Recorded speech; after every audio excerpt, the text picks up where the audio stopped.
You think of New Mexico, people usually think of a dry, barren desert, but our state parks here are incredible. We have a variety of landscapes, including mountains, beaches, and yes, some deserts too. Some very pretty ones. The parks offer a lot of fun in the sun, and in a lot of cases in the shade too, for the whole family. Toby Velasquez from the New Mexico State Parks here to tell us more about it. Good morning, Toby. Thanks for coming in. Thanks for having me. Okay, one thing. We know it is hotter than you know what out there. Where are the state parks that we can go to cool off a little bit? Because I know it's one thing a lot of people are thinking of right now. Well, there's 35 state parks across the state, and there's a great opportunity in the north. You can get up into the pine trees, get into the shade, get into that higher elevation, or even in the south, you get down to Elephant Butte and get in the water, get out boating, paddling, swimming, and you can cool off that way as well. So they're very unique, and they all offer a whole lot of benefit this summer. Okay, we're going to talk specifically about Elephant Butte and boating coming up in about an hour, but the southwest area of the state, you talk about cooling off. The Gila's down there too. I know there was a big fire. How's the area recovering after that?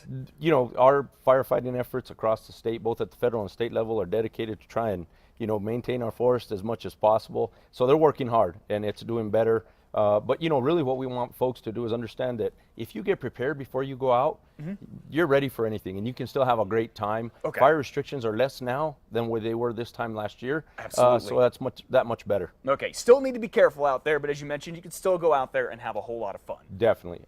Okay, so around Albuquerque, what do we have particularly around here? Folks don't want to drive all that far. Well, we have Rio Grande Nature Center right here in the Bosque. Okay. It's a great educational opportunity to learn about the Bosque, learn about the river, and it's close to home. Yep. We have Manzano Mountain State Park out on the east side. That's a great mountain park where you can get out into the pines and be cool. And we have Blue Water just down I-40 west, which is great tiger muskie fishing, great camping, just, lake atmosphere, great place to be, and it's not far from Albuquerque. Okay, you talked about camping. You guys do have some, do you have fire restrictions? I know there's some in the national parks. What about state parks? There are some fire restrictions now, but they're at a lesser level now than they were last year. Okay. So it's great. You can have open fires in areas that are developed, the campfire grills that we provide. Okay, so you those can type of grill areas. out there where you provide all that You stuff. can grill, but the best thing for people to do is visit our website. Okay. Go out there, learn what you can and cannot do. Gotcha. But things are much better now than they have been in the past few years. Yeah, thank goodness for that. By the way, you can get a link to their website on ours. We'll talk about that in a minute. How much does it cost families to go to the parks, and how much does it cost to camp out there if you want to? That's the best thing about your New Mexico State Parks. 35, best recreation value close to home. If you're there from the day, 6 in the morning till 9 at night, $5 a vehicle. That's for the whole family, basically. That's for the whole vehicle load. You can't beat that doing anything. And camping's only $8. If you're in a primitive site like on the beach, it's $8 a night per vehicle.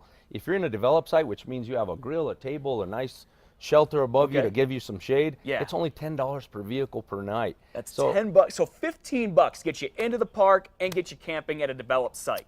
Yeah, it's a great deal. That is incredible. If you take your family to go see a movie, you think about that, it's going to cost you close to $100 these days. That's right. And the memories that are created at a state park, back when I was in the field, seeing a kid catch their first fish, I can still see that. People really create memories at their state parks, and it's close to home, and it's something that they carry forever. I remember being a kid and growing up and going to parks, and the same thing you talk about, going camping and hiking with the family, seeing some of the animals, seeing the wilderness. It is awesome. Stick around. In an hour, Toby's going to be back. We're going to talk about all the boating you can do at state parks. We'll talk about the lake levels, see if they've increased from last year, and so much more. For more information on what he talked about, the fees to get in, the fire restrictions and all that, go to casa.com, click on the Casa blog.